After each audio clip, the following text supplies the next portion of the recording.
महाराष्ट्रामधले सर्व मंत्री, मुख्यमंत्री, उपमुख्यमंत्री, विरोधी पक्षनेते, आमदार, खासदार या सगळ्यांचं म्हणणं असं आहे की ओबीसी आरक्षणाला धक्का न लावता आता आमचं मुख्यमंत्री महोदयांना एक विनंती आहे की ओबीसी आरक्षणाला धक्का लागलाय का नाही लागलाय तेवढं तुम्ही आम्हाला पुढे येऊन सांगितलं पाहिजे. कारण आमचा दावा आहे की ओबीसीचं आरक्षण आज रोजी संपलेलं आहे. त्यामुळं आता आमचे मित्र आणि खूप महान पंडित, तत्वज्ञ आणि महाराष्ट्रामधल्या प्रत्येक मंत्र्याची, मुख्यमंत्र्यांची, आमदारांची आयमाय काढणारे मनोज जरांगे यांनी जे काही या महाराष्ट्रामध्ये जो दहशतवाद निर्माण करण्यासाठी जी रॅली सुरू केलेली आहे, सभा घेत आहेत, हा एक प्रकारचा जात पडताळणी समितीवरती आणि जात प्रमाणपत्र देणाऱ्या समितीवरती दबाव आणण्याचा प्रयत्न आहे. मनोज जरांगे हे महाराष्ट्राला दाखवून देत आहेत की मी महसूल मंत्र्याला गिनत नाही, मी मुख्यमंत्र्याला मोजत नाही, मी उपमुख्यमंत्र्याला मोजत नाही, मी तुम्हाला बघून घेईन. ही जी भाषा महाराष्ट्रामध्ये चाललेली आहे ही भाषा दहशतवादाची भाषा आहे.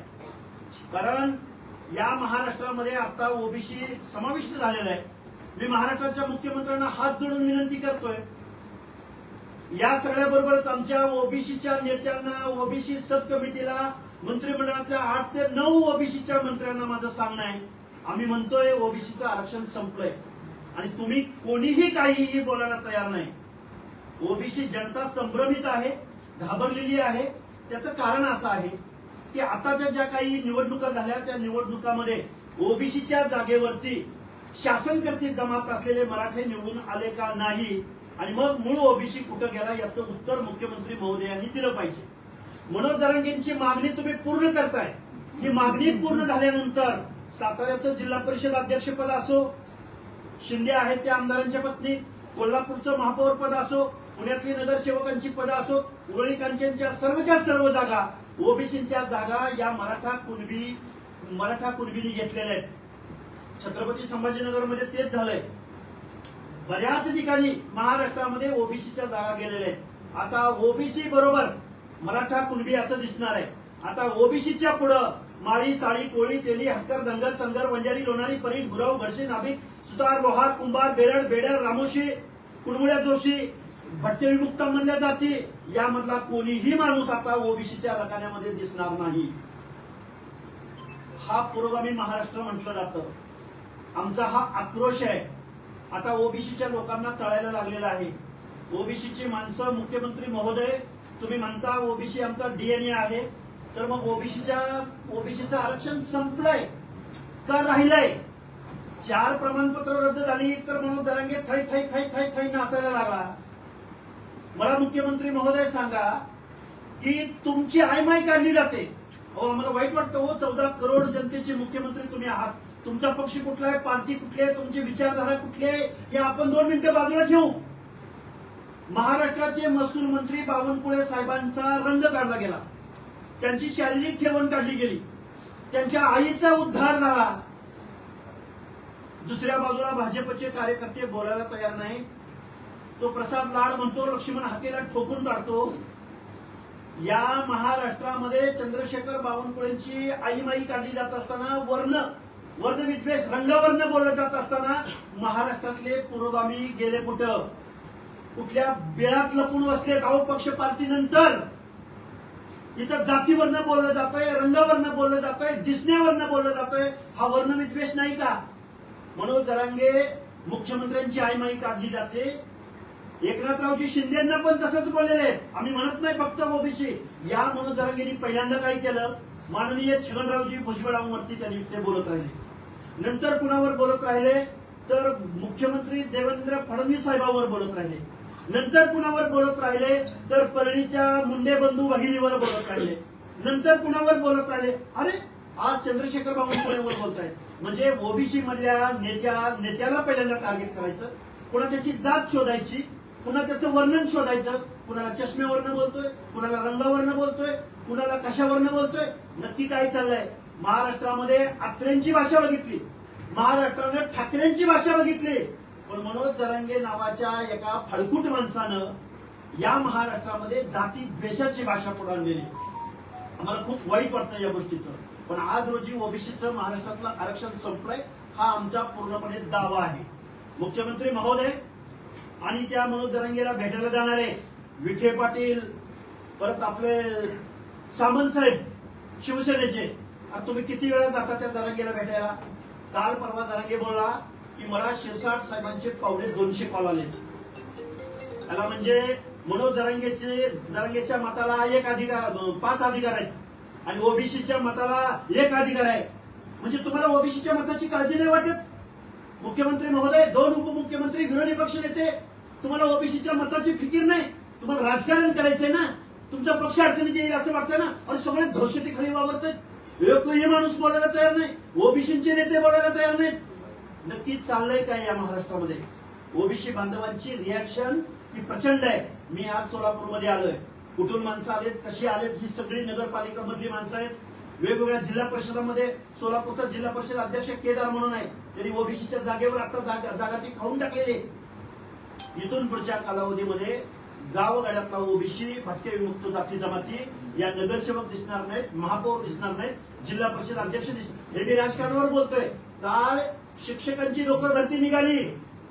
या नोकर भरतीमध्ये त्यांना जेवढ्या जागा हव्या होत्या त्याच्यापेक्षा 10% सुद्धा जागा आता कॅटेगरी मधल्या लोकांना मिळत नाही. याचं कारण काय? संविधान म्हणतं की शिक्षण आणि नोकरीच्या एंट्री पॉइंटला आरक्षण द्या. तुम्ही कुठला रोस्टर सांगताय? तुम्ही कुठल्या जागा तुमच्या फुलफिल आहे म्हणून सांगताय आणि मग आमच्या जागा फुलफिल आहेत तर ईडब्ल्यूएसच्या आणि एससीबीसीच्या जागा कशा वाढतात? त्यांचे प्रतिनिधी नाहीत का तिथं? हे सगळं महाराष्ट्रामध्ये सामाजिक अन्याय चाललाय.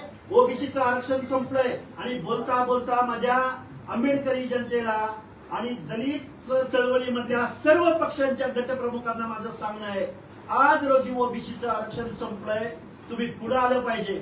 आमची आर्त विनंती आहे, मागच्या चुका ज्या झाल्या त्या झाल्या, पण आज रोजी आम्ही जात्यामध्ये आहोत, उद्या एससी एसटी सुपा मधून जात्यामध्ये येणार आहे आणि आपलं आरक्षण संपणार आहे. जो प्रसाद लाड नावाचा हरामखोर रिश्वतखोर माणूस जो मांडवणी करायला जरांगे पाटलाकडे जातो, त्या प्रसाद लाडच्या कंपनीनं काय ती crystal group of companies 1 lakh रोजगार घेऊन गेलाय. हा प्रसाद लाड हरामखोर, ज्याच्या कंपनीचा 76% महसूल हा शासन भरतय, त्याला 12% सर्व्हिस टॅक्स दिला जातोय.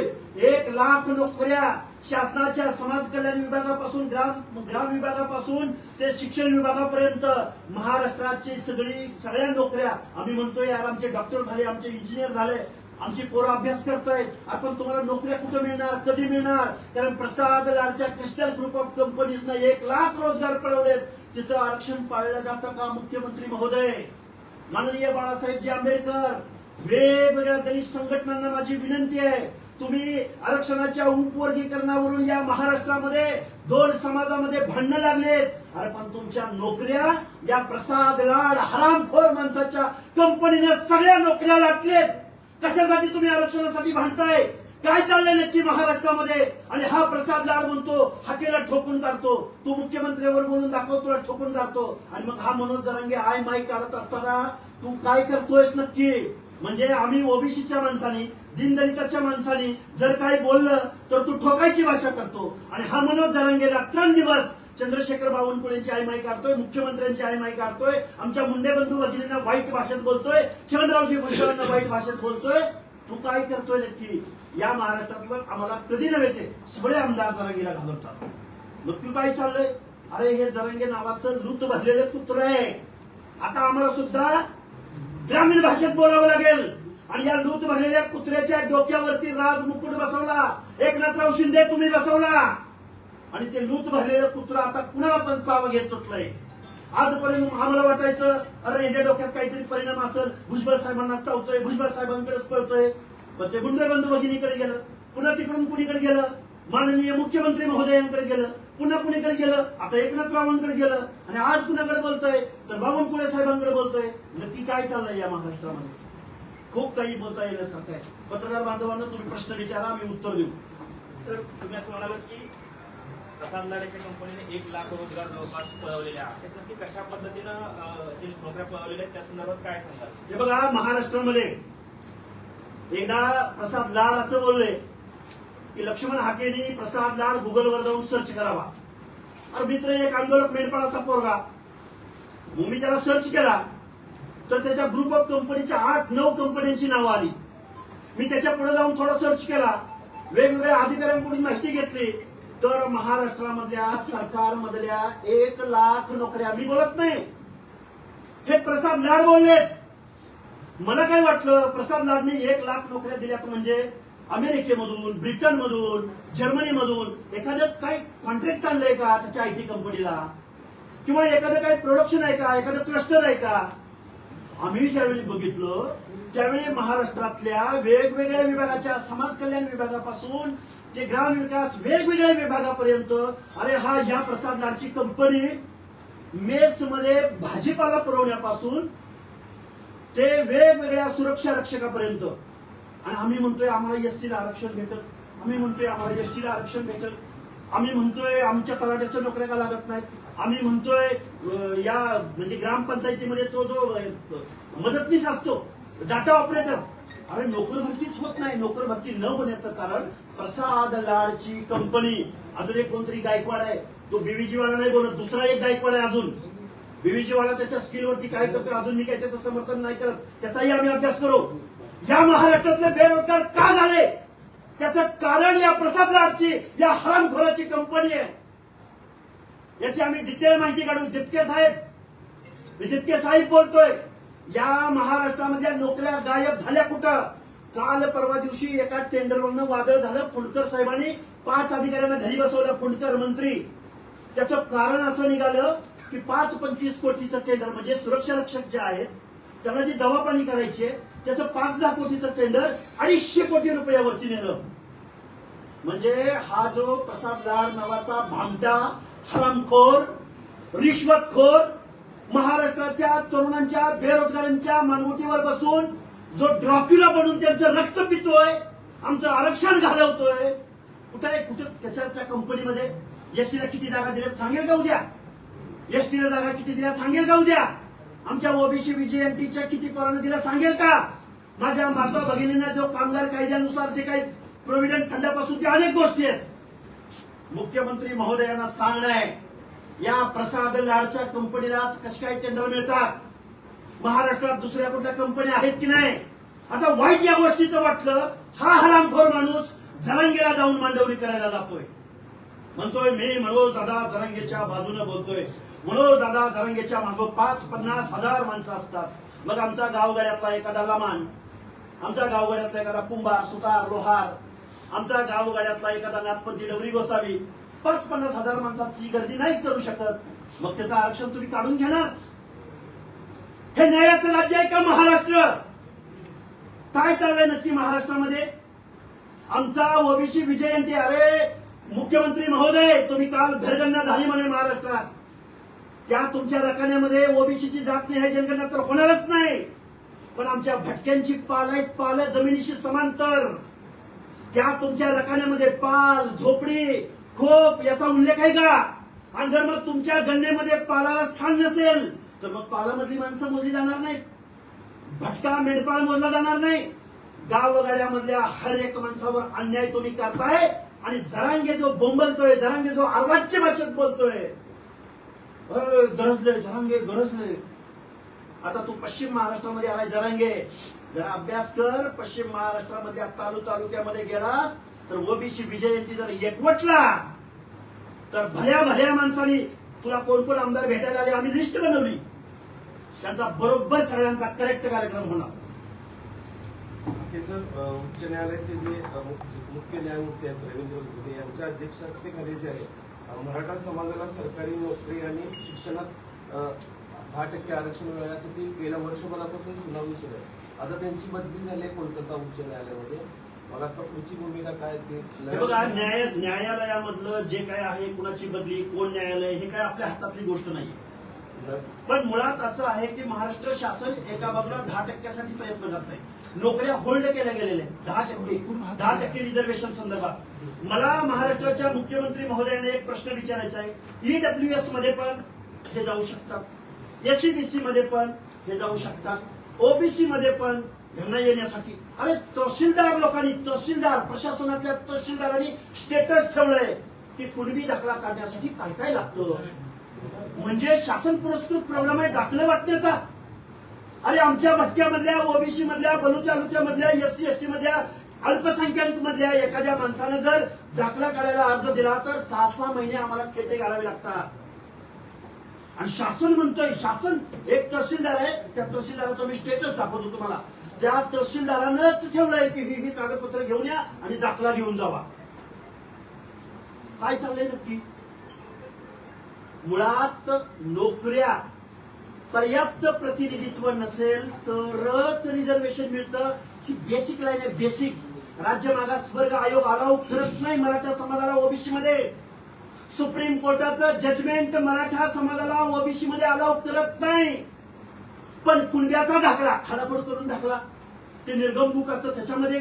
अहो शाळेमधलं 7वीपर्यंतची शाळा असते, त्या शाळेमध्ये जाऊन दप्तर घिसकावून घेऊन त्याच्यामध्ये मराठा समाजाच्या समोर पुढे जागा असेल तर कुणबी. अरे निर्गम बुक असेल किंवा वेगवेगळी दप्तर असतील, त्या दप्तरांमध्ये खाडाखोडी केले. कारण महाराष्ट्र यांच्या हातात आहे.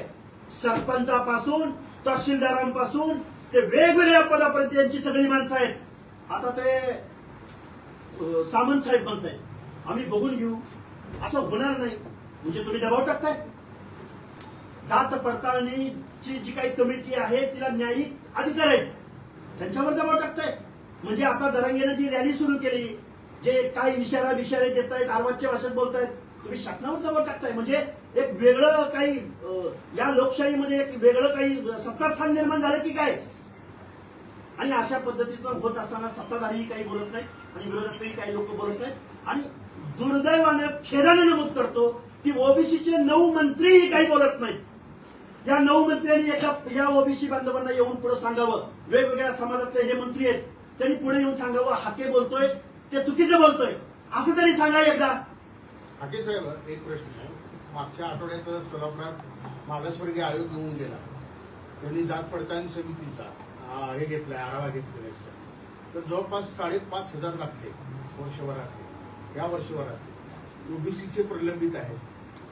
म्हणजे प्रांत अधिकारी आणि हे जात पडताळणीच्या अधिकाऱ्यांची जेव्हा हे घेतला त्यांनी स्टेटस घेतलं सगळं, तर 5,500 दाखले अजूनही ओबीसीचे प्रलंबित आहेत. तर तुम्ही असा राज्यभरातला काय आढावा घेतलाय का? ओबीसीचे किती दाखले आपल्या स्तरावर प्रलंबित आहेत? हे बघा, महाराष्ट्रामध्ये आमचा एक डोंगरामध्ये राहणारा कोळी, महादेव कोळी, त्यांचा अजून प्रश्न मिटला. त्यांना अजूनही दाखले काढायचे म्हणत भटक्या विमुक्ता मधला माणूस जर त्यांना अर्ज दाखल केला त्याला 6 महिने काही त्याला मिळूच शकत नाही दाखला. अशी आजही परिस्थिती आहे. पण मला काय म्हणायचं आहे, मी एक आयोगावर काम केलेलं आहे, मी माजी सदस्य आहे, मला ह्या सगळ्या गोष्टी माहिती आहेत. ह्याला असं डायरेक्ट पुढच्या एंट्रीने ह्यांना आरक्षण मिळत नाही, सर्वोच्च न्यायालयाच्या निर्णयाचं उल्लंघन ठरतंय. हे महाराष्ट्राच्या सगळ्या पुढाऱ्यांना माहिती आहे, A to Z. मग यांनी काय सुरू केलं की कुणब्याचं काही ना एक डॉक्युमेंट आणायचं. गावात एका आडनावाच्या माणसाचं डॉक्युमेंट मिळालं की दुसरं फेक फर्जी अकाउंट. तो मनोज जरांगेचं पत्रकार परिषदेमध्ये आंतरवलीमध्ये त्यांनी ज्या धाईतोंडे का काहीतरी माणसांचं सांगितलं ना, दहीहंडे, अरे बोगस डॉक्युमेंट महाराष्ट्राला दाखवली, बोगस. की डॉक्युमेंटच डुप्लिकेट होती. आता काय करावं बरं? हे बघा, महाराष्ट्रामधल्या सत्ताधाऱ्यांनी आता येण केन प्रकारे मराठा समाज बघा 2 लाख दाखले, 2 लाख, आणि फक्त काही हजारामध्ये पेंडिंग आहे. आणि ते काही नगरसेवकांपासून, सभापतीपासून जिल्हा परिषद सदस्यांपर्यंत आहे. मग आता दबाव टाकून हे जे रद्द झालेले आहेत, म्हणजे जो माणूस रद्द करेल त्याच्यावर दबाव, प्रेशर क्रिएट करण्यासाठी हे सगळं संविधान विरोधी, जात बदलून आरक्षण चोरणं, याला आरक्षण चोर म्हणतात. आरक्षण चोर. मनोज जरांगेला मला सांगणं आहे, मनोज जरांगेला, तू ज्या त्या दहीतोंडेचं जे दाखवलं ना, तू खरा जर मराठ्याच्या पोटचा असेल तर ती दाखले खरे आहेत म्हणून फक्त सांग. कारण कास्ट स्क्रुटिनी समितीनं ज्यावेळी त्या दहीतोंडेची वंशावळ जी म्हणून काय दहीतोंडे वंशावळ दाखवली, ती वेगवेगळ्या नावाची. यशवंतचं काय केलं त्यांनी? हनुमंत केलंय, हनुमंत यशवंत केलंय. म्हणजे हनुमंत आहे हे मोडी लिपीचं ट्रान्सलेट करणाऱ्या 4 लोकांनी सांगितलं की हे हनुमंत आहे आणि एका माणसानं सांगितलं की हे यशवंत आहे. म्हणजे तू दाखले सुद्धा खडाखोड करून तुम्ही जाती बदलून घेणार. अरे सामाजिक मागासले पण हे जन्मानं आलंय, जन्मानं आम्हाला. आमच्या शेकडो वर्षाच्या काळात आमच्या ओबीसी भटक्यांच्या लोकांनी तो सामाजिक दुजाभाव सहन केलाय म्हणून संविधानानं आम्हाला आरक्षण दिलंय. तो आमच्या या 18 पगड जातीमधल्या कुठल्या जातीमधला सामाजिक दुजाभाव सहन केला तेवढं आम्हाला सांग. मुख्यमंत्री महोदयांना आम्हाला प्रश्न विचारायचा आहे. दौंडच्या नगराध्यक्ष जगदाळे कुटुंबियामधल्या जगदाळे कुटुंबियांचं ब्लड रिलेशन हे नेपाळच्या राजघराण्याशी आहे. त्या जगदाळे कुटुंबियानं किंवा आमच्या फलटणच्या शिवांजली भोसलेनं किंवा आमच्या कोल्हापूरच्या महापौर रूपराणी निकम यांच्या कुटुंबानं कोणता सामाजिक दुजाभाव सहन केला असेल? आमच्या बलुच्या मधला कुठला नाविकाचा व्यवसाय तुम्ही केला, तुम्ही मेंढपाळीचा व्यवसाय केला, तुम्ही जात घडवण्याचा व्यवसाय केला, तुम्ही कोणता व्यवसाय केला म्हणून तुम्ही ओबीसी मध्ये आला आहात?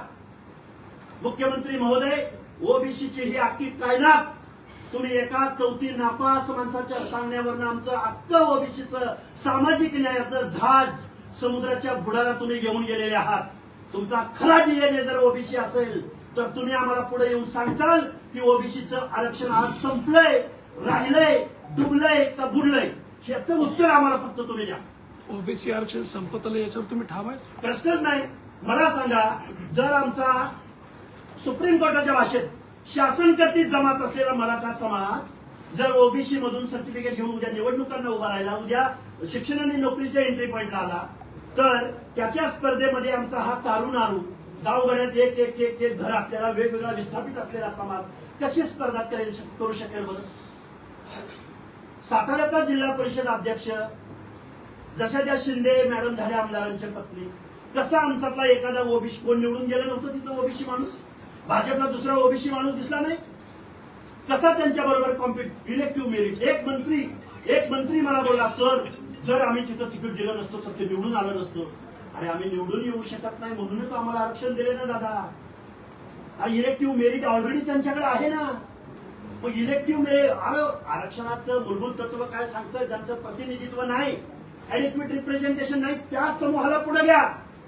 मराठा समाज जिल्हा परिषदेमध्ये नाही, पंचायतीत नाही, नोकऱ्यांमध्ये नाही, पोलीसमध्ये नाही, महसूलमध्ये नाही, राजकारणात नाही, मुख्यमंत्री पदावर नाही, अर्थमंत्री पदावर, महसूल मंत्री पदावर कुठं नाही मराठा समाज. कसा झाला मागास समाज? आणि मराठा समाज मागास झाला असेल तर पुढे कोण गेला? म्हणून आमचं ओबीसीचं आरक्षण संपलेलं आहे. आमचा ओबीसी बांधव सुस्तपणे निद्रित अवस्थेमध्ये आहे. आम्ही जीवाच्या आकांतानं ओबीसीला जागं करायचा प्रयत्न करणार आहोत. तो प्रसाद लाड म्हणतो की हाकेच्या मागे 4-5 माणसं नसतात. त्या प्रसाद लाड हरामखोर भामट्याला सांगा, तुमच्या भाजपचा डीएनए भाजपला भटाबामणांच्या गल्ल्यामधून वाडी वस्ती तांड्यावरती घेऊन जायला ओबीसी, माधव आणि भटके विमुक्त जाती जमाती आहेत. मुख्यमंत्री महोदय, या तुमच्या रिश्वतखोर आणि तुम्ही ज्या सगळ्या नोकऱ्या त्याच्या हवाली केल्यात, अरे 25,000 रुपयापासून 1.25 लाखापर्यंत याच्या कंपनी मार्फत त्या बेरोजगारांना पगार दिला जातो. आणि आम्ही इकडे नोकऱ्या, शिक्षण, आरक्षण, आमच्या एससी बांधवात अशी रस्त्यावरची लढाई चालू झाली. अरे तुम्ही ज्या बँकेत चेक घेऊन चाललाय ते बँक ऑलरेडी दिवाळखोरीत निघाल्या. नोकऱ्या राहिलेत कुठं? हे संविधान वाचवायचं असेल, पंचायत राज मधल्या आपल्या जागा, आपले हक्क अधिकार वाचवायचे असतील तर ओबीसी बरोबरच बीजेएनटी बरोबरच एसटी बरोबरच एससी, आरक्षणाच्या दायऱ्यामधल्या सगळ्या लोकांनी पुढे आलं पाहिजे. नाहीतर जरांगेसारखा माणूस जर उद्या उभं राहिला, आंदोलन केलं की मागणी पूर्ण होते, हे जर असा जर नेरेट या महाराष्ट्रामध्ये गेला तर सामाजिक न्याय आज रोजी संपलेला आहे. हे मी जबाबदारीनं तुमच्या समोर बोलतोय. 28 ऑगस्टला जर त्यांनी उपोषण करत असतील, तुम्ही आंदोलन वगैरे करणार आहात का? आम्ही आंदोलन तर करूच, पण डिजिटल मीडियाच्या माध्यमातून जो 2000 सालानंतर जन्माला आलेला जो जेनजी म्हणलं जातं त्या युवकाला या सगळ्या गोष्टी कळत आहेत. मी आज नुसतं सोलापूरमध्ये येतो म्हणलं तर माझ्या सोलापूर जिल्ह्यामध्ये हर एक माणूस इथं आलेला आहे. इथं सगळी जबाबदार माणसं आहेत. तुम्ही आजपर्यंत आमचे हक्क अधिकार बहुजन बहुजन बहुजन म्हणला तुम्ही. बहुजनामध्ये आम्ही कुठे बसतो?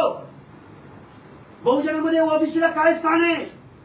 जे जे जवळकरांनी बहुजनांची चळवळ इथं आणली, बहुजनाच्या चळवळीमध्ये फक्त मराठ्यांनी लाभ घेतला, कारखाने फक्त मराठ्यांनी काढले, आमदार खासदार मंत्री मुख्यमंत्र्यापर्यंत खासदारापर्यंत देशातलं प्रतिनिधित्व फक्त मराठ्यांनी केलं.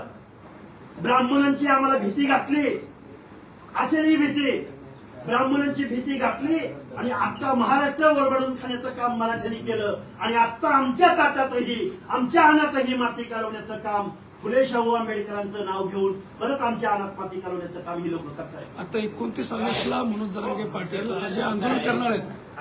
ओके सर, तर मग तुम्ही पण 28-29 तारखेला आपण पण उपोषण आंदोलन सगळं काय घेणार हे बघा, आहात? आम्ही सामाजिक न्यायाची लढाई लढतोय.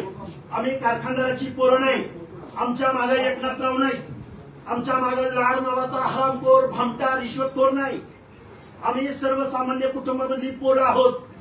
आम्हाला पुढच्या गावात जायचं म्हणजे तर पुढे काय होणार आहे याची कल्पना नाही, आमच्या गाडीवर किती दगड पडणार आहेत याची कल्पना नाही, आम्हाला कुठं आमचा जीव घेणार आहेत का याची कल्पना नाही. पण थोडाफार संविधानाचा आणि थोडाफार सामाजिक न्यायाचा आणि थोडाफार रिझर्वेशनचा थोडाफार एक आयोगावर असल्यामुळं एक थोडासा ज्ञान घेण्याची आम्हाला संधी मिळाली, त्यामुळं जीव तीळ तीळ तुटतोय. पण ओबीसी बांधव झोपलेला आहे. या ओबीसी बांधव निश्चित सायलेंट व्हायस आहे. हा ओबीसी बांधव ज्या दिवशी उठेल आणि राजकारणाची बात बोलेल, काय बोलला त्या दिवशी म्हणजे जरांगे एकनाथराव शिंदेला आणि दादांना, स्वर्गीय दादांना, की दादा आणि एकनाथरावजी शिंदे साहेब, आम्ही तुम्हाला मराठी म्हणून मतदान दिलं, आम्ही मराठ्यांनी, म्हणजे मराठ्यांना मतं देणार आणि ओबीसीला देणार नाहीत. मग ओबीसीनी ठरवलं तर, ओबीसी आणि एससी एसटीने ठरवलं तर मराठ्यांना मतं देत असतील तर ओबीसी इथून पुढच्या काळात ओबीसी न तुम्ही ओबीसीला मतदान करा. बघूया महाराष्ट्र कुणाचा आहे. एकीकडे हाके साहेब तुम्ही म्हणताय 9 आमदार जे ओबीसीचे आहेत त्यांनी मंत्री किंवा मंत्री आहेत, येणाऱ्या भविष्य काळात त्यांच्यावर बाबतीत काय निर्णय आपण समाज माध्यम म्हणून संवेदन घेणार आहोत? मी सर्व ओबीसीचे जी काही सब कमिटी आहे त्यांच्या अध्यक्षापासून जेवढे मंत्रिमंडळातले सदस्य आहेत तुम्ही बोला. आज रोजी आरक्षण गेले, नाहीतर असं तरी सांगा, पुढे येऊन एखादी प्रेस घ्या, महाराष्ट्राच्या ओबीसीच्या सब कमिटीने एखादी प्रेस घ्यावी आणि सांगावं की ओबीसी आरक्षणाला धक्का लागलेला नाही, हाके बडबडतोय, हाकेच्या डोक्यावर परिणाम झालाय, किंवा ओबीसीचे जे काही कार्यकर्ते चळवळ करतायत गावगाड्यामध्ये त्या लोकांच्या डोक्यावर परिणाम झालाय, सांगून टाका एकदाच. ओट सूट कुणालाही प्रश्न विचारा, ओबीसीच्या आरक्षणाला धक्का नाही, उदयचे सामंत कसा धक्का लागला नाही सांगा बरं तुम्ही एकदा आम्हाला. मुख्यमंत्री महोदय कसा धक्का लागला नाही. लाड तू काय बोलला की लक्ष्मण हाकेने भाऊ म्हणून माझ्याकडे यावं, ओबीसी, अरे तू आहे कोण? तुझं या आरक्षण पॉलिसी मधलं नॉलेज किती आणि म्हणजे ह्याच्या मागं किती माणसं आहेत आणि हा कुठं निवडून आलाय? विखे म्हणतो काय हा कुठं निवडून आलाय? मग मनोज जरांगे निवडून आलाय का? कुठं निवडून आलाय तू? माझी या महाराष्ट्रातल्या सगळ्या लोकांना विनंती आहे, ओबीसी कडं तुम्ही अनुल्लेखानं मारताय, अनुल्लेखानं. ओबीसीच्या एखादा कार्यकर्ता बसला, मेला काय झालं काय काही देणं गेलं नाही या लोकांना. आणि ओबीसीची माणसंही, मला एक सांगा, भाजपचा ओबीसीचा सेल प्रमुख कोण आहे महाराष्ट्रातला? काय करतोय? निवडणुका लागल्यावर तुम्ही आमची मतं घ्यायला येणार? काँग्रेसचा ओबीसी सेलचा प्रमुख कोण आहे? कुठं आहे तो? निवडणुका लागल्या की गळ्यात गमजा घातला की तुम्ही आमच्या वाड्यावर, वस्त्यावर, तांड्यावर ओबीसीची मतं मागायला येणार? ओबीसीचं आरक्षण राहिले काय संपले ते सांगा. राष्ट्रवादीचा ओबीसी सेल प्रमुख कोण आहे? एकनाथरावजी शिंदेच्या शिवसेनेमध्ये ओबीसी भट्ट्यांची आघाडी बनली, तिथले ओबीसीचे कार्यकर्ते नक्की काय करतायत? गेलंय ओबीसीचं आरक्षण गेलंय, कारण मराठा समाजाच्या कॉम्पिटिशनला तुम्ही उतरू शकत नाही. तुम्ही उतरू शकता पण तुम्हाला तिकीट मिळणार नाही, कारण ह्यांना गावातल्या पोलीस पाटलापासून सरपंचापासून आमदार खासदार मंत्री मुख्यमंत्री, आणि काय हो, मी एक कार्यकर्ता आहे, मी इथं कोणाची बाजू अजिबात मानायची नाही मला, पण देवेंद्र फडणवीसांवर ब्राह्मण म्हणून जर तुमचा राग असेल, तो राग आम्हाला ओबीसीवर काढताय तुम्ही. मनोज जरांगेला उभं करून फिडिंग करून महाराष्ट्रातलं वातावरण कलुषित करा. आपण मारताय कुणाला? त्रास कुणाला देत आहे? ओबीसींना. मला वाटतं हे महाराष्ट्रातलं राजकारण हे पुरोगामी महाराष्ट्राचं नाही. इथून पुढच्या कालावधीमध्ये जो कोणी फुले शाहू आंबेडकरांचं नाव घेईल, माझी मराठा समाजामधल्या ज्येष्ठ विचारवंतांना विनंती आहे, न्यायमूर्ती पी.बी. सामंतांचं जजमेंट तुम्ही एकदा ऐका. बीजी कोळसे पाटील साहेब, शरदचंद्रजी पवार साहेब, या सगळ्या ज्येष्ठ नेत्यांना माझी विनंती आहे, मराठा समाज जर ओबीसी मध्ये उतरला तर मूळ ओबीसी मराठा समाजाबरोबर स्पर्धा करू शकतो का? तुम्ही तिकीट देणार का? अरे नैतिक जबाबदारी म्हणून तरी तुम्ही ओबीसीच्या जागेवर ओबीसीच्या माणसाला तिकीट द्यायला पाहिजे होते. त्यामुळे इथून पुढच्या कालावधीमध्ये ओबीसीचा नक्की विचार करा. तर जरांगे पाटील असं म्हणतायत, बावनकुळे तुम्ही जर 52 कुळे असाल तर आम्ही 96 कुळे आहेत. तुमच्या हातात जर कोयते असेल तर आमचा इतिहास आहे की आमच्या हातात तलवार आहे. काळ गेला तो कोयत्यांचा आणि तलवारीचा, आणि वर्ण विद्वेषावरनं, कुळावरनं, जातीवरनं हे सोशल डिस्क्रिमिनेशनच आहे ना. हा सामाजिक दुजाभावच आहे ना. हा दुसऱ्या जातीला ओबीसीच्या माणसाचं नाव काढायचं, पुन्हा त्याची चेहरेपट्टी काढायची, त्याचा रंग काढायचा. काय बोलला होतो?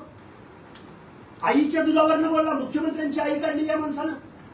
मला यांना एक प्रश्न विचारायचा आहे, जरांगींची आई काय, बावनकुळे साहेबांची आई काय, मुख्यमंत्री महोदयांची आई काय, आणि तुम्हाला आम्हा सगळ्या लोकांची आई काय?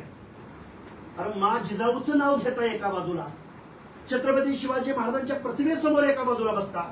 छत्रपती शिवाजी महाराज जर आज अस्तित्वात असते आणि असं जर तुम्ही बोलला असता ना दुधावरनं याच्यावरनं, त्या अजिंठ्याच्या वरच्या टेकडीवरनं तुझा कडेलोट केला असता. तू आरक्षण मागतो. काल परवा 7 ऑगस्टला मंडल दिन साजरा झाला देशभरामध्ये, की ज्या मंडल शिफारशीद्वारे ओबीसींना आरक्षण मिळालं. म्हणून जरांगे चौथी नापास. काय होतं रे 7 ऑगस्टला? मंडल दिन होता, ओबीसींना आरक्षण मिळाल्याचा. तू साजरा केलास.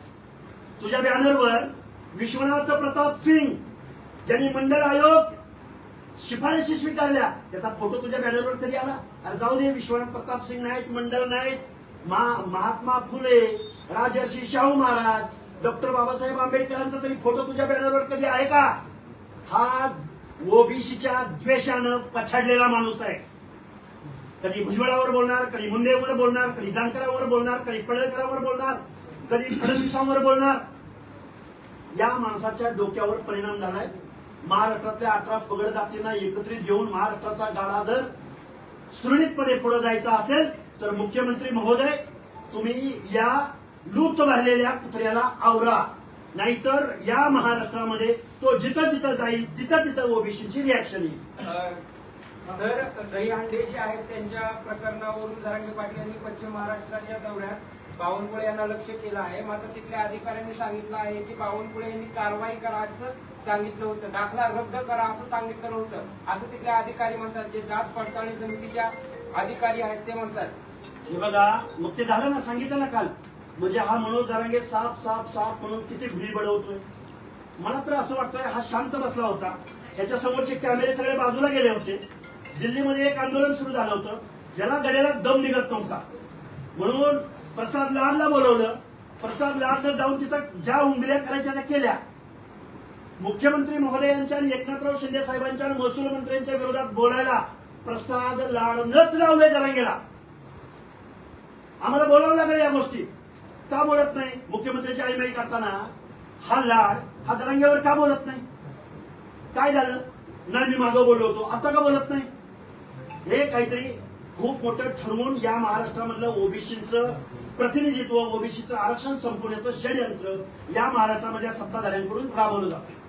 तर तुम्ही असं म्हणताय की जरांगे पाटलांनी आरक्षण काढले किंवा आहे, पण दुसरीकडे जे सत्ताधारी आहेत, जसं तुम्ही उदाहरण दिलं की दौंड असेल, कोल्हापूर असेल, तर इथले जी उदाहरणं दिलेली आहेत तर त्या उदाहरणामध्ये सत्ताधारी पक्षानेच त्यांना तिकीट दिले, तर त्यांनी सत्तेत बसवलेलं आहे. मग अशा वेळेस आपण भाजपला किंवा थेट मुख्यमंत्र्यांना हा सवाल नाही का करत? मी मुख्यमंत्र्यांना डोळ्यासमोर ठेवूनच बोलतोय की मुख्यमंत्री महोदय, तुमचे अनेक मंत्री, अनेक नेते असं म्हणतायत की ओबीसी आरक्षणाला धक्का लागला नाही, तर मुख्यमंत्री महोदय ही सगळी जी लोक नियुक्त झालेली आहेत हे कशाचं उदाहरण आहे? हाच प्रश्न विचारतो ना मी मुख्यमंत्री महोदयांना. सर, आता जी सध्या रॅली चालू आहे त्याच्यावर कुठेतरी दगडफेक होईल आणि मला अटक कोण करण्यात येईल करेल? अशी शक्यता जरांगे पाटलांनी कोण व्यक्त केली. हाच याच्या गाडीवर दगडफेक करून घेईल? कोण कशाला दगडफेक करेल? हे बघा, चौकामध्ये एखादा बेवडा माणूस असतो ना, तो काय म्हणतो चौकात बाजार दिवशी? कापून टाकीन. ती काय कापून टाकत असतं का? अरे ही लोकशाही आहे, इथं प्रत्येकाला झडण्याचा अधिकार आहे. इथं आता आम्ही 96 पुळे आम्ही असं नाहीये आता कोण. तू कुठल्या नंदनवनात मूर्खाच्या नंदनवनात वावरतोय का? हे जात वर्चस्वाची भावना आहे या माणसाची, जात वर्चस्वाची. एका बाजूला छत्रपती शिवाजी महाराजांचं मा जिजाऊंचं नाव घ्यायचं आणि याची ट्रोलर गँग जो ओबीसीच्या बाजूनं बोलल त्याची आयमाई काढतो. तुम्हाला काय अधिकार आहे बरं? मला एक सांगा, छत्रपती शिवाजी महाराजांचं स्वराज्य उभं राहत असताना त्या स्वराज्यासाठी बळी कुणाचा गेला? कुणाचा गेला सांगा उभं यांनी? जीवा महाले, शिवा काशीद, बेहरजी नाईक, तानाजी मालुसरे, तुम्ही कुठं होता त्यावेळी?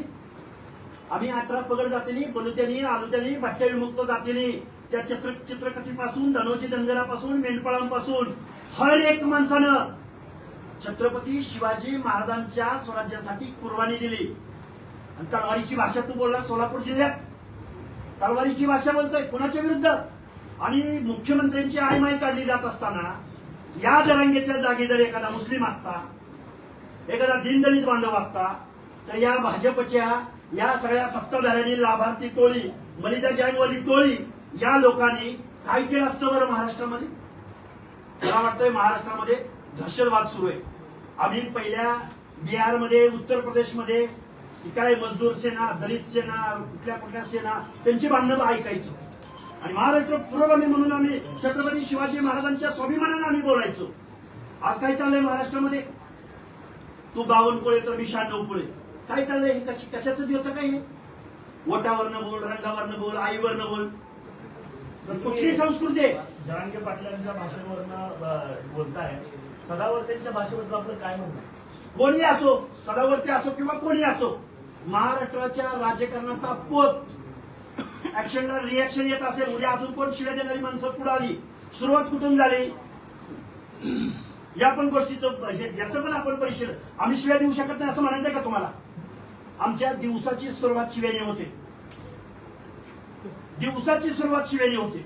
आके साहेब एक मिनिट, नाही बोल. नुकत्याच झालेल्या निवडणुकीत म्हणजे जिल्हा परिषदेचे असेल, नगरपालिकेचे असेल, नगर परिषदेचे असेल, जिल्हा परिषदेचे असेल, या निवडणुकीत ओबीसीचं आरक्षण मराठा समाजाने हे घेतलेला लाटलेला असा जात पडत्यांच्या बऱ्याच ठिकाणी जात पडत्यांकडे अशा तक्रारी केलेल्या आहेत.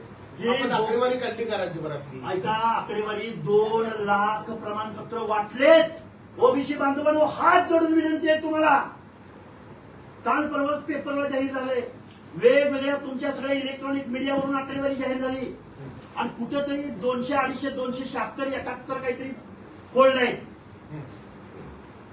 आणि मग एवढी लाखो प्रमाणपत्र जर वाटली गेली असतील, सोलापूरचा जिल्हाध्यक्ष आमचा केदार म्हणून कोणतरी आहे, त्याच्या बायकोनं ओबीसीची जागा घेतली.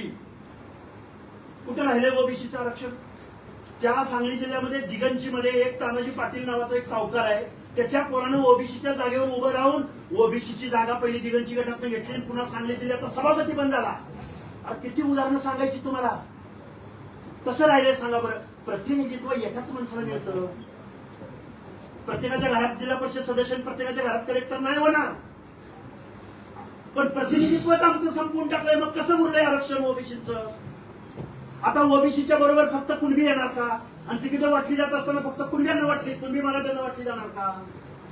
मुख्यमंत्र्यांना काय सांगणं असणार? सर, असा प्रश्न आहे, आता ओबीसीचं आरक्षण संपलंय म्हणताय, दुसरीकडे धनगर समाजाचा प्रमुख मागणी होती की एसटी मधून आरक्षण मिळावं, त्यासाठी तुमची भूमिका अरे काय? अंगावरची कापडं काढून घेतलेत.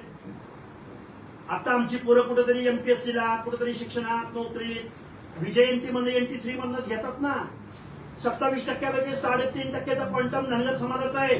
मी एक मेंढपाळाचं पोरग आहे, धनगराचं पोरग आहे. हे पोरग म्हणतोय की या 27% आणि वरच्या 2 एसपीसीच्या या 29% या सामाजिक न्यायासाठी तुम्हाला आम्हाला झटावं लागलं, भांडावं लागलं. ही दायित्वाची भावना आहे. आपल्यासारख्या समदुःखी माणसांच्या अनाथ माती कालवली जाते हे बघवत नाही, म्हणून तर आंदोलनात उतरलोय.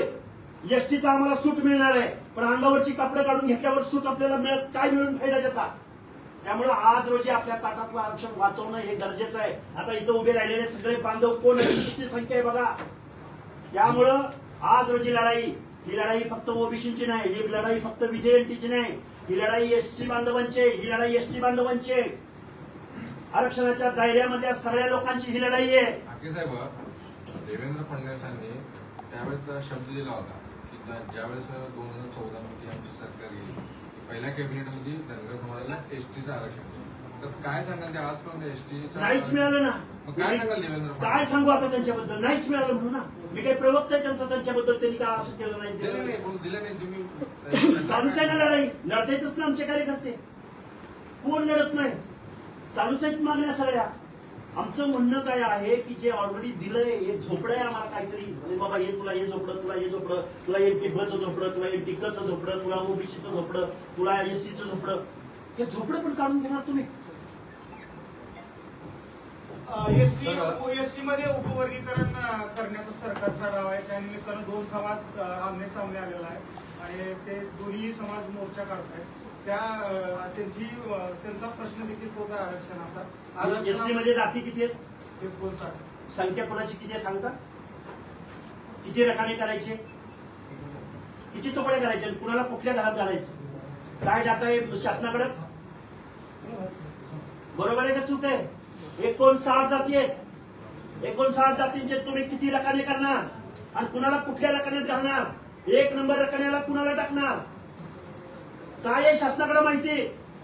रंगावरनं करणार, व्यवसायावरनं करणार, भौगोलिक प्रदेशावरनं करणार, काय करणार आहे तुम्ही? भांडण लावून दिले या लोकांमध्ये. मी एक आयोगाचा माजी मेंबर म्हणून या गोष्टी सगळ्या आम्हाला माहिती आहेत. हे सगळं चालू आहे ते राजकारण चालू आहे. फोडा झोडा आणि राजकारण करा, निवडणुका जिंका. काही पडलेलं नाही. कुणाच्या नोकऱ्याबद्दल पडलं नाही, कुणाच्या शिक्षणाबद्दल पडलं नाही, कुणाच्या आरक्षणाबद्दल पडलेलं नाही. आंबेडकर त्यांचं असं म्हणणं आहे आधी याच्या आधी ओबीसी विरुद्ध मराठा, हिंदू विरुद्ध मुस्लिम आणि आता मराठा विरुद्ध ओबीसी असे सगळे लढे उभे करून सरकारचा हा डाव आहे की आरक्षणच संपवलं पाहिजे आणि त्यासाठी सगळे भांडण लावले होते. असं झालं तर पुढच्या वेळी 2029 महाराष्ट्राच्या विधानसभेवर ओबीसीचा झेंडा असेल. हुशार, त्यांना शुभेच्छा आहेत आमच्या. Okay sir. धन्यवाद.